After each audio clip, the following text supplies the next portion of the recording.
at lalong-lalo na nararamdaman naman sa inyong lahat. Huwag na po pansinin yung medyo mainit at magpapakain ang mga nanay ikaw ba natin. Alam niyo naman, basta nandyan ang ating nanay, hindi tayo gugutumin. Alam niyo naman lahat yan. Kaya nasisiyahan po at nandito kayo. Dahil kahit pa paano, mahalaga sa amin ang maalala ng aking ama, ang kanyang buhay. Hindi mo maiwasan na may kasamang lungkot na dala yung pag-aalala na yan. Ngunit kapag iniisip mo mabuti, may katumbas, labis sa katumbas na kasiyahan, na tuwa, na magagandang pag-aalala na kahit papano ay magdadala ng ngiti sa iyong mga labi. Yan po ang naging experience ko sa aking ama. Kaya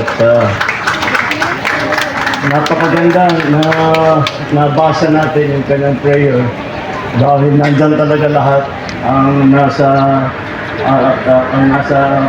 kaluluwa na, hindi lang sa puso na, hindi sa kaluluwa na patibayin siya upang makapagservisyo siya. At bata pa ako, nakita ko na yan at sinasabi ko napakagandang gabayan. Ngayon na nakaupo na yun ako bilang Pangulo, mas laging mahalaga ang kanyang mga salita. Kaya pagka iniisip ko, alam niyo, pagka meron tayong patay, nakalagay dyan, RIP, rest in peace. Siyempre, yan din ang ninanais natin para sa aking ama. Ngunit hindi sapat na sasabihin lang natin rest in peace.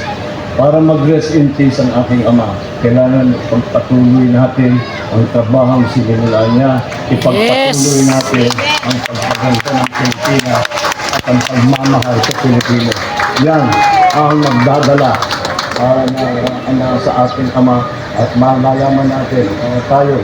Kapag tayo'y laos na, may isip namin, nung kapanahunan namin, marami kaming nagawang maganda para sa Pilipinas. Maraming salamat sa inyo.